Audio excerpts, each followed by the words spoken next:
സ്നേഹപ്പെട്ട എല്ലാവർക്കും വേറിട്ട കാഴ്ചകളിലേക്ക് സ്വാഗതം.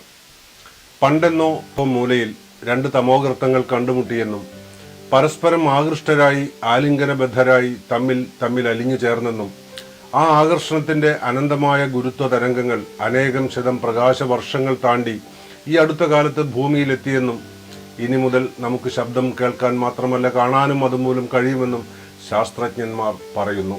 എന്നാൽ വേറിട്ട കാഴ്ചകളുടെ ഈ ലക്കത്തിൽ നമ്മോട് സംസാരിക്കുന്ന ബനാറസ് ഹിന്ദു യൂണിവേഴ്സിറ്റിയിലെ ദൃശ്യകലാധ്യാപകൻ മലയാളിയായ സുരേഷ് കെ നായർ തന്റെ ചിത്രങ്ങളിൽ നിന്ന് സംഗീതം കേൾപ്പിക്കാമെന്ന് മോഹിക്കുന്നു. കാശിയിലെ ക്ഷേത്ര സമുച്ചയങ്ങളിൽ മുഴങ്ങുന്ന മണിനാദങ്ങളും മന്ത്രോച്ചാരണങ്ങളും മുതൽ ഗംഗയിലെ ഓളങ്ങളും തെരുവോരങ്ങളിൽ ഒഴുകുന്ന ക്ലാസിക്കൽ രാഗധാരകളും വരെ ആനന്ദപ്രദായിനിയായ ഏത് ശബ്ദവും ഈ ചിത്രകാരന്റെ കാൻവസിലേക്ക് പകരും. गंगा मैया कलहरिया हो निकला गिला, गंगा मैया कलहरिया हो निकला गिला, निकला गिला हो राम निकला गिला, निकला गिला हो बबुआ निकला गिला, गंगा मैया कलहरिया हो निकला गिला, गंगा मैया कलहरिया हो निकला गिला. എനിക്ക് തോന്നുന്നത് ഏറെക്കുറെ എല്ലാവർക്കും ശലഭങ്ങളെ ഒരു ഇൻസ്പിറേഷൻ നൽകുന്ന ഒരു സംഭവമാണ്. അതിൻ്റെ ഒരു കളറ്, അതിൻ്റെ ഒരു ടെക്സ്ചറ്, അതിൻ്റെ ഒരു അബ്സ്ട്രാക്ഷൻസ്, അതിൻ്റെ ഒരു മൂവ്മെൻറ്റ്, ഇതെല്ലാം നമ്മളെ വളരെയധികം ആകർഷിക്കപ്പെടുന്നുണ്ട്. എനിക്ക് തോന്നുന്നത് എൻ്റെ ഒരു സിംബോളിക് ഫോമായിട്ടാണ് ബട്ടർഫ്ലൈസിനെ ഞാൻ കാണുന്നത്. ഈ ബട്ടർഫ്ലൈ എന്ന് പറയുമ്പോൾ ഒരു പൂവിന്ന് അത് എൻജോയ് ചെയ്യുകയും അങ്ങനെ അത് മാറി മാറി പറന്ന് അത് ഒരു സ്ഥലത്ത് സ്ഥിരമായിട്ട് നിൽക്കുന്നില്ല, അതിങ്ങനെ മൂവ് ചെയ്തുകൊണ്ടിരിക്കുകയാണ്. ഞാനത് സിംബലൈസ് ചെയ്യുക എന്ന് പറഞ്ഞത് എനിക്ക് തോന്നുന്നത്, ഞാൻ കേരളത്തിൽ ജനിച്ച് കേരളം മുഴുവൻ പ്രത്യേകിച്ച് വെള്ളിനേഴി അടയ്ക്കാപുത്തൂർ ജനിച്ചിട്ട് പിന്നെ പട്ടാമ്പി, ഗുരുവായൂർ, അങ്ങനെ കേരളം മുഴുവൻ ചിത്രകലാ പഠനത്തിൻ്റെ ഭാഗമായിട്ട് സഞ്ചരിക്കുകയുണ്ടായി. അയൽ സംസ്ഥാനങ്ങളായിട്ടുള്ള തമിഴ്നാട്, കർണാടക, അവിടെയൊക്കെ കറങ്ങി പിന്നെ വീണ്ടും പഠിക്കാൻ ഒരാഗ്രഹം തോന്നി ഞാൻ ശാന്തിനികേതനിലേക്ക് പോവാണ്. അപ്പോൾ സംഭവിക്കുന്നത് എന്താ പറഞ്ഞു കഴിഞ്ഞാൽ, എനിക്ക് തോന്നിയ ഒരു താരതമ്യം ചെയ്യുമ്പോൾ പക്ഷേ എനിക്ക് ഏറ്റവും ഇഷ്ടപ്പെടുന്ന ഒരു ജീവി ബട്ടർഫ്ലൈസ്. അപ്പോൾ എനിക്കൊരു 2010 ഒരു പ്രൊജക്റ്റ് കിട്ടുകയാണ്, SL മ്യൂസിയം വിയന്ന, ഓസ്ട്രിയൻ. അപ്പോൾ അതിൽ ഞാൻ പ്രധാനമായിട്ട് എടുത്തിട്ടുള്ള ഒരു തീം ബട്ടർഫ്ലൈ ആയിരുന്നു. ബട്ടർഫ്ലൈ പ്രധാനമായിട്ട് 2 കണ്ണ് വരച്ച് വെച്ചു. പിന്നെ അതിൻ്റെ 2 ചിറകുകളിലും കുറേയധികം കണ്ണുകൾ വരച്ചു വെച്ചു. പിന്നെ കൂടുതലും ബട്ടർഫ്ലൈസിനെ പറ്റി അന്വേഷണത്തിൻ്റെ ഭാഗമായിട്ട് ബംഗാളിയിൽ എന്താണ് ബട്ടർഫ്ലൈയുടെ പേര്, അതുപോലെ മറ്റ് ലാംഗ്വേജുകൾ ഹിന്ദിയിൽ എന്താണ്, അങ്ങനൊരു അന്വേഷണമായി. അങ്ങനെ എല്ലാ ഇന്ത്യൻ ലാംഗ്വേജുകളിലും ബട്ടർഫ്ലൈസിനെ പറ്റി പഠിക്കുകയും അതുപോലെ ഫോറിൻ ലാംഗ്വേജുകളിലും ബട്ടർഫ്ലൈ എന്താണ്, അതിൻ്റെ പേരെന്താണ്, പിന്നെ അത് വെച്ച് വർക്ക് ചെയ്യാൻ തുടങ്ങി. എൻ്റെ പുതിയൊരു ചിത്രത്തിൻ്റെ ടൈറ്റിൽ തന്നെ ബട്ടർഫ്ലൈ മ്യൂസിയം എന്നാണ്. അതായത് ഇത് നമ്മുടെ പരിസ്ഥിതിയെ നന്നായി കാണുന്നതിന് വേണ്ടിയിട്ടുള്ള ഒരു ഉത്തരം കൊടുക്കലാണ്. അതായത് ബട്ടർഫ്ലൈ ഭാവിയിൽ മ്യൂസിയത്തിലായിരിക്കും. പ്രകൃതിയിൽ പക്ഷികളും ബട്ടർഫ്ലൈസും മറ്റു ജീവജാലങ്ങളൊന്നും കാണാൻ പറ്റില്ല. നമ്മളിനി ഫോട്ടോഗ്രാഫിലൂടെയും ചിത്രങ്ങളിലൂടെയും ഒക്കെയാണ് നമുക്ക് ഇത്തരം ജീവികളെ കാണാൻ പറ്റുള്ളൂ. എന്താ പറഞ്ഞാൽ ഓരോ ദിവസം ചെല്ലുന്തോറും ഇതൊക്കെ ഇല്ലാതായിക്കൊണ്ടിരിക്കുകയാണ്. He has a character, I can say he is a 1000-fold enigma. Means because a person is a bundle of passions.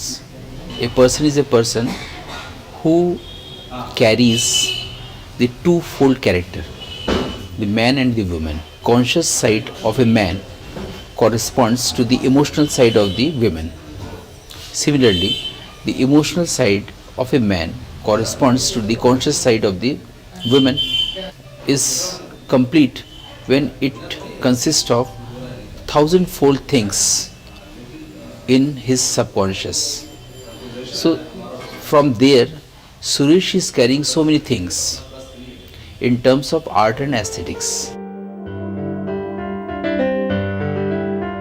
നിളാനദിയുടെ അരുമപുത്രി എന്ന് വിളിക്കാവുന്ന കുന്തിപ്പുഴയുടെ തീരത്തെ വെള്ളിനേഴിയിലെ അടയ്ക്കപ്പുത്തൂർ ഹൈസ്കൂൾ ലൈബ്രറിയിലെ വാരികകളിൽ കണ്ട MV ദേവന്റെയും AS നായരുടെയും നമ്പൂതിരിയുടെയും മറ്റും രേഖാചിത്രങ്ങളായിരുന്നു സുരേഷിന്റെ ആദ്യകാല പാഠശാല. പിന്നീട് പട്ടാമ്പി ശില്പചിത്ര കോളേജ്, ഗുരുവായൂർ ദേവസ്വം ചുമർ ചിത്രകലാ പഠന കേന്ദ്രം, ജയ്പൂർ ബലസ്ഥലി വിദ്യാപീഠം, ശാന്തിനികേതൻ, ഫിലാഡൽഫിയയിലെ ടെമ്പിൾ യൂണിവേഴ്സിറ്റി എന്നിവിടങ്ങളിലും പഠിച്ചു. കാലടി ശ്രീശങ്കരാചാര്യ സർവകലാശാലയിൽ അധ്യാപകനായിരുന്നപ്പോൾ സംസ്കൃതത്തിലെ പുരാതനവും വിസ്തൃതവുമായ ചിത്രകാല ഗ്രന്ഥലോകമായും പരിചയപ്പെട്ടു. ശാന്തിനികേതനത്തിലെ പഠനകാലത്ത് പരിശീലിച്ച കളിമൺ പാത്ര നിർമ്മാണ വിദ്യ സൃഷ്ടിപരമായ വൈവിധ്യങ്ങളിലേക്ക് സുരേഷിനെ ആനയിച്ചു.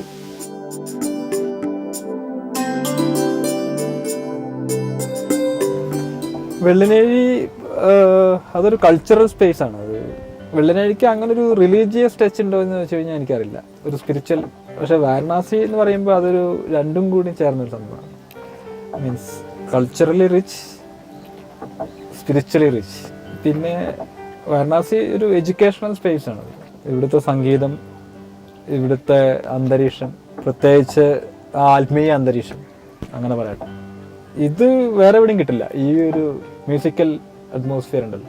വാരണാസി നമ്മൾ ചരിത്രം നോക്കുകയാണെന്നുണ്ടെങ്കിൽ ഒരുപാട് കലാകാരന്മാർ, സാഹിത്യകാരന്മാർ, യാത്രികർ,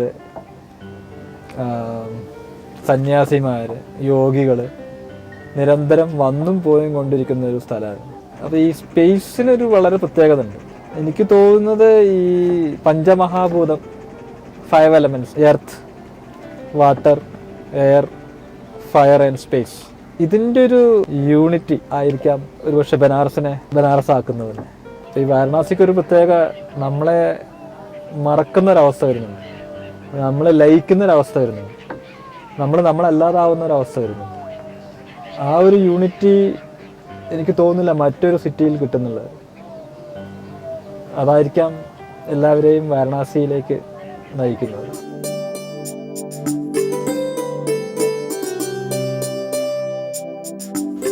തുടക്കത്തിൽ ശരിക്കും പറഞ്ഞു കഴിഞ്ഞാൽ വീട്ടുകാർ ഇതൊരു നല്ല രീതിയിലല്ല അവർ കണ്ടിട്ടുണ്ടായിരുന്നു. പിന്നെ ഇതിൻ്റെ പിന്നിലുള്ള അംഗീകാരങ്ങളും അല്ലെങ്കിൽ സാധ്യതകളൊക്കെ മനസ്സിലാക്കി അവർ അനുവദിക്കുകയാണ്. ഗുരുവായൂർ പഠിക്കുന്ന സമയത്ത് ഈ ഒരുപാട് സ്കെച്ചുകൾ ചെയ്യായിരുന്നു.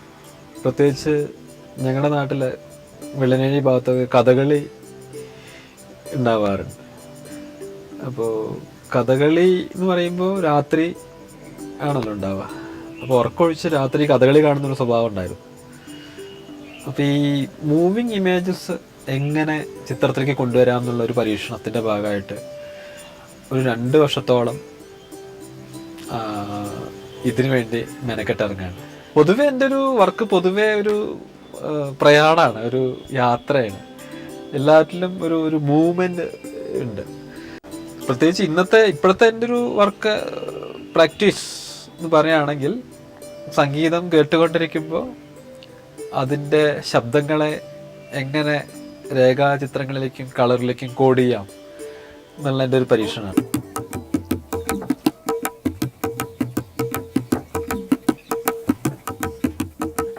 His art is sound. His whole relationship is the sound of life in music. So when he hears music, he moves his colors, his form across the paper, whatever his paper is, to the sound of the music and how it makes him feel.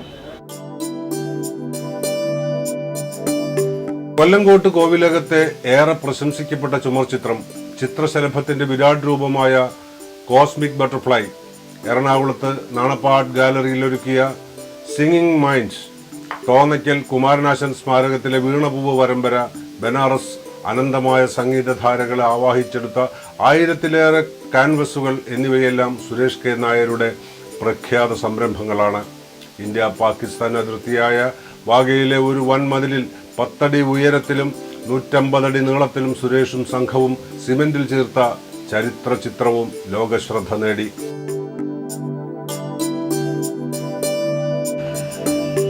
സത്യത്തില് ചിത്രകല രണ്ട് രീതിയിലുള്ള പ്രാക്ടീസാണ്. Traditional art നിങ്ങൾ develop ചെയ്യുന്നുണ്ടെങ്കിൽ traditional ആയിട്ട് കുറേ സംഭവങ്ങൾ follow ചെയ്യും. പക്ഷെ മോഡേൺ രീതിയിൽ ചെയ്യുമ്പോൾ നമ്മൾ ഈ സിസ്റ്റങ്ങളൊന്നും മനസ്സിലാക്കുന്നില്ല. അത് നമ്മൾ കുറേ കൂടി ഓട്ടോബയോഗ്രഫിക്കൽ ആയിട്ടുള്ള ഒരു തരം ഉള്ളിന്ന് വന്നിട്ടുള്ള സംഭവങ്ങൾ. ഞാൻ ട്രഡീഷണൽ മീഡിയത്തിൽ നിന്നാണ് തുടങ്ങിയിട്ടുള്ളത്. പിന്നെ എനിക്ക് കിട്ടുന്ന എല്ലാ മീഡിയയും ഞാൻ ഉപയോഗിച്ച് എക്സ്പെരിമെൻറ്റേഷൻ ചെയ്യാറുണ്ട്. കേരള ട്രഡീഷണൽ മ്യൂറൽസിൻ്റെ ഒരു ടെക്നിക്ക് എന്ന് പറഞ്ഞു കഴിഞ്ഞാൽ അത് ബിൽഡിങ്സിൻ്റെ ഉള്ളിലാണ്. അത് പുറത്ത് ചെയ്യാൻ പറ്റില്ല. പുറത്ത് ചെയ്താൽ തന്നെ അത് നശിച്ചു പോകും. ഞാനൊക്കെ ഏറ്റവും കൂടുതൽ വർക്കുകൾ ചെയ്യുന്നത് ബിൽഡിങ്സിൻ്റെ പുറത്താണ്, ഔട്ട്ഡോറാണ്, പബ്ലിക് സ്പേസിലാണ്, അല്ലെങ്കിൽ പബ്ലിക് ആർട്ടാണ്. അപ്പോൾ ഏറ്റവും കൂടുതൽ വർക്ക് പബ്ലിക് സ്പേസിൽ ചെയ്യുമ്പോൾ അതിൽ ഒരുപാട് പ്രശ്നങ്ങൾ വരുന്നുണ്ട്. കളേഴ്സ് വളരെ കുറച്ച് ഉപയോഗിക്കുക, അത് മാക്സിമം കാലം പബ്ലിക് സ്പേസിൽ നിൽക്കുക എന്നുള്ള ഒരു സംഭവം. അത് കാരണം സിമെന്റ് ആണ് ഞാൻ കൂടുതലായിട്ടും ഉപയോഗിച്ചു വരുന്നത്. What I find intriguing and fascinating about his work is this flow, as if he's like a monk moving or celebrating the rhythm of life without any attachment, without any holding on, without clinging. Like a river, there is a continuous movement in space into timelessness. I think Suresh and his art is in correlation. So he is celebrating the rhythm of life in a detached mode. This Earth Day was celebrated in Banaras on the prompting of the Earth Day Association of India. So I spoke to Suresh ji, asked him that whether can we do something wonderful. So he agreed to join the activities. So in the school, he selected a team and we provided some finances to him, very little finances in fact. And he came out with a shabby wall with a wonderful, the mural, which everybody liked. And eventually, everybody was delighted to know that it was selected the best in the country.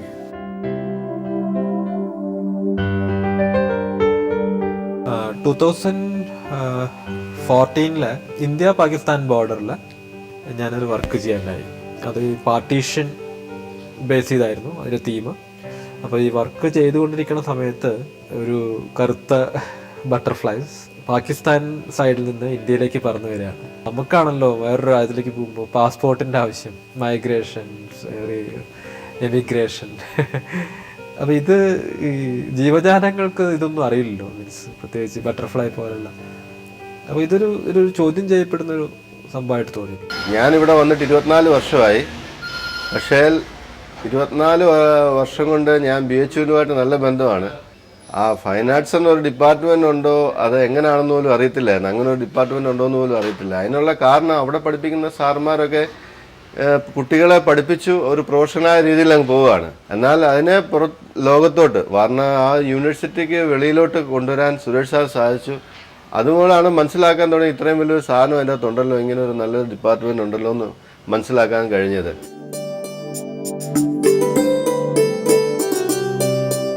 ക്ഷേത്ര മതിൽക്കെട്ടുകൾക്കകത്തോ രാജകൊട്ടാരങ്ങളുടെ അന്തഃപുരങ്ങളിലോ പരിമിതപ്പെടുന്നില്ല ഈ കലാകാരന്റെ ചിത്രലോകം. Public arts എന്ന് സുരേഷ് വിളിക്കുന്ന അക്ഷരാർത്ഥത്തിൽ തന്നെ സുദീർഘമായ ചുമർ ചിത്രങ്ങൾ ഒരേ സമയം കലാകാരന്റെ സ്വകാര്യ സമ്പത്തും സമൂഹത്തിന്റെ പൊതുമുതലും ആകുന്നു. കാൻവസിൽ ഒതുങ്ങാത്ത ചിത്രങ്ങൾ വരയ്ക്കാൻ തെരുവിലേക്ക് ഇറങ്ങുന്ന സുരേഷിന്റെ താല്പര്യങ്ങൾ നിരവധിയാണ്. കുട്ടിക്കാലത്തു തന്നെ കണ്ടും കേട്ടുമറിഞ്ഞ കഥകളിയും കൂത്തും കൂടിയാട്ടവും, ശാന്തിനികേതന കാലത്ത് പരിചിതമായ ടാഗോർ, നന്ദലാൽ ബോസ്, വിനോദ് ബിഹാരി മുഖർജി, രാം കിങ്കർ ബേജ് തുടങ്ങിയവരുടെ ലോകോത്തര സൃഷ്ടികൾ, ഭാരതീയ സംഗീതത്തിന്റെ അപരിമേയമായ അന്തർധാരകൾ, ഫുൾ ബ്രൈറ്റ് സ്കോളർഷിപ്പോടെ അമേരിക്കയിൽ പഠിക്കുന്ന കാലത്ത് കാണാനും കേൾക്കാനുമിടയായ കലാരൂപങ്ങൾ എന്നിവയെല്ലാമാണ് മ്യൂറൽ ആർട്ടിസ്റ്റിന്റെ തോട് പൊട്ടിച്ച് 1000 കണ്ണുള്ള ശലഭമായി പാറിപ്പറക്കാൻ സുരേഷ് കെ നായരെ പ്രാപ്തനാക്കിയത്. 2007 എനിക്കിവിടെ യൂണിവേഴ്സിറ്റിയിൽ ജോലി കിട്ടിയിട്ട് ഞാൻ വരുന്നത്. എൻ്റെ പ്രൊജക്റ്റ് ഉണ്ടാവാനുള്ള കാരണം സ്റ്റുഡൻസിനെ പ്രൊമോട്ട് ചെയ്യാന്നുള്ള ഒരു ഉദ്ദേശം ഉണ്ടായിരുന്നു. പിന്നെ ഒന്ന് സിറ്റി ഡെവലപ്മെൻറ്റ്, പിന്നെ art awareness to the public. വേറൊരു സംഭവം കൂടി ഉണ്ടായിട്ടുള്ളത് ഈ ലേബേഴ്സ് അല്ലെങ്കിൽ മേഷൻസ് അല്ലെങ്കിൽ ഓർഡിനറി പീപ്പിൾസ് അവരെയും കൂടി സപ്പോർട്ട് ചെയ്യുക എന്നുള്ള രീതിയിലായിരുന്നു. ഈ ബനാറസിലെ വൃത്തികേടായിട്ടുള്ള സ്ഥലങ്ങൾ അല്ലെങ്കിൽ പബ്ലിക് സ്പേസ് അത് വളരെയധികം വൃത്തിയാക്കി അവിടെ പെയിൻറ്റിങ് ചെയ്യുക, അത് ട്രാൻസ്ഫോം ചെയ്യുക, ആ സ്പേസ് ടോട്ടലി ട്രാൻസ്ഫോം ചെയ്യുക. ഇതാണ് ഞങ്ങളുടെ കൺസെപ്റ്റ്. ഇത് ശരിക്കും വളരെ മോശമായിട്ടുള്ളൊരു അവസ്ഥയിലായിരുന്നു. ഈ വർക്ക് ചെയ്തതിന് ശേഷം ആണ് ഇത് കുറേ മാറ്റങ്ങൾ വന്നിട്ടുള്ളത്. ഇത് ഇത്രയും വൃത്തിയായിട്ടുള്ളത്, ഇത് കാട് പിടിച്ച് കിടന്നിരുന്ന സ്ഥലങ്ങളായിരുന്നു. അപ്പം എൻ്റെ പ്രധാന ഒരു ഉദ്ദേശം ഈ പ്രൊജക്റ്റിലൂടെ ബനാറസിനെ ട്രാൻസ്ഫോം ചെയ്യുക എന്നുള്ളൊരു ഇതാണ്. My association with Professor Nair started almost a year and a half back when I came back to Banaras and wanted to start a social entrepreneurship company focused on promoting local art and artists. And so I approached Professor Nair, visited his faculty and spoke to a lot of other faculty members, and then got to know Professor Nair about the work that he was doing. Mostly public art project that he was doing. He is very well known in Banaras for his mural projects. When I speak about Suresh, I'll be focusing on two things specifically, which actually is one part of it works with the sound, music and the line drawings that he does, and the second work is about the mural paintings that he has done in Varanasi at different places. So both of them has some amount of attachment with the Indian tradition, with the culture and with the cultural values that he carries, and his training in that respect and his visits to different places which has gained him so much of knowledge to work in fine arts. ചിത്രങ്ങൾ നിർജീവവും നിശ്ചലവുമാണെന്ന പൊതുധാരണ Suresh K Nair തിരുത്തുന്നു. അമ്പലമണികളുടെയും വേദമന്ത്രങ്ങളുടെയും സംഗീതാലാപനങ്ങളുടെയും നാദബീജികളും ശലഭങ്ങളുടെ ചടുല ചലനങ്ങളും കളിയരങ്ങുണർത്തുന്ന നവരസങ്ങളും ചിത്രഭാഷയിലേക്ക് പരാവർത്തനം ചെയ്യാനാണ് ഈ professor പരിശ്രമിക്കുന്നത്.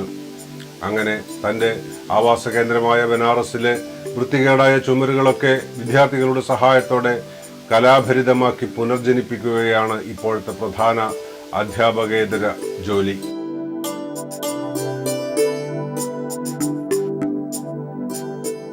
വീട്ടിലാളെ കിട്ടില്ല, ആൾക്ക് തിരക്കായിരിക്കും. ഇവിടെ ഒരു സ്കൂളിൽ പോകുന്നുണ്ട്. അവിടെ ഈ അനാഥ കുട്ടികളെയൊക്കെ അവർ ഇതാക്കി പഠിപ്പിക്കുന്നുണ്ട്. ആ സ്കൂളിൽ പോയിട്ട് പഠിപ്പിക്കുന്നുണ്ട്. പിന്നെ കൺസേർട്ട് ഹോൾ ഉണ്ടാവും, എന്തെങ്കിലും പ്രോഗ്രാം ഹോൾ ഉണ്ടാവും, നമുക്ക് ക്യാമ്പ് സെമിനാർ അങ്ങനെയൊക്കെ ആയിട്ട്. It's by the grace of God. Actually, nothing was ever planned. Even building this building wasn't planned. It just kind of like happened. When we took children in first, the Vedic children, we had no plan. They came. Always I've been interested in art and music from as young as I can remember. So I met a friend of Suresh's and she brought him here. It was kind of, you know, like tuning radio frequencies. You have some idea, but no plan is there. But suddenly the right people, they all come together at the right time. We are really grateful and thankful to Suresh Nair ji, who weekly come here and who takes the classes for all boys, and that is really helpful and really resultful. We are really happy with these classes, and they are getting creativity inside and also peace in the mind with that art.